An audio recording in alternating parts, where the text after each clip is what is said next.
Welcome to my book of short stories. This is the first chapter. These stories have no heroes and no actors in the studio with no cameras or canned laughter. Ain't no trilogies, remakes of days after. The first story is about two men who tried to rob an older man with money in his hands. 40,000 total, 20 in his left, 20 in his right hand. It shortened his lifespan. March 29th, 1979. He was leaving the bank when two approached him from behind. They demanded the money as they came to a huddle, reaching, grabbing and pulling deep in the struggle.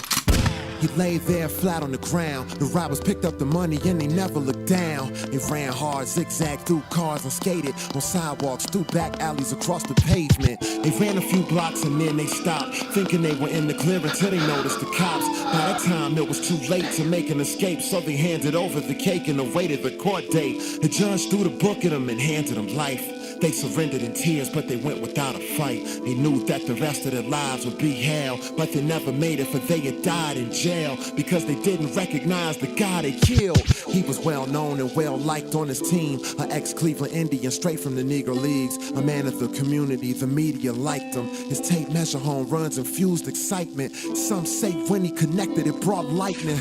The crack of the bat on the ball was frightening. He holds a few records over well-known white men, but on that day in March his life had changed, and currently Whithill Park holds his name. Welcome to my book of short stories. This is the first chapter. These stories have no heroes and no actors in the studio with no cameras or canned laughter. Ain't no trilogies, remakes of days after. Welcome to my book of short stories. This is the first chapter. These stories have no heroes and no actors in the studio with no cameras or canned laughter. Ain't no trilogies, remakes of days after. In a 3-story house right on the first floor lived an old lady who always opened the doors, fed hungry mouths and answered many a question. Talking to this woman was a therapeutic session. This very small lady stood as tall as the phoenix, stressed cleanliness, good manners, and proper English. This, that, these, those, they, and then. Her grandchildren practiced over and over again. Pronunciation was key, respect was demanded. When she said something she meant, it was commanding. A grandmother with the style of a queen. Her calm personality lived through many things. Extension cords, the Great Depression and World Wars, disrespect and racism of all forms. A wise woman, even until her last days, she was known for always speaking the memorable phrase. She told me, when we start something, see it to the end, and when you play not to play, but only to win. Welcome to my book of short stories. This is the first chapter. These stories have no heroes and no actors in the studio with no cameras or canned laughter.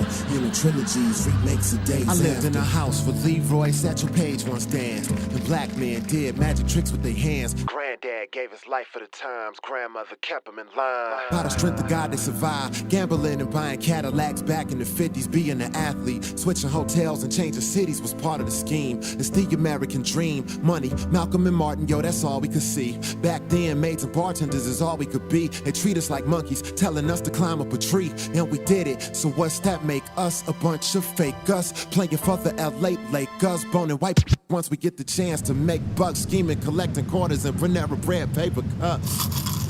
Spare change, my brother. Spare change, my sister. Anybody, spare change.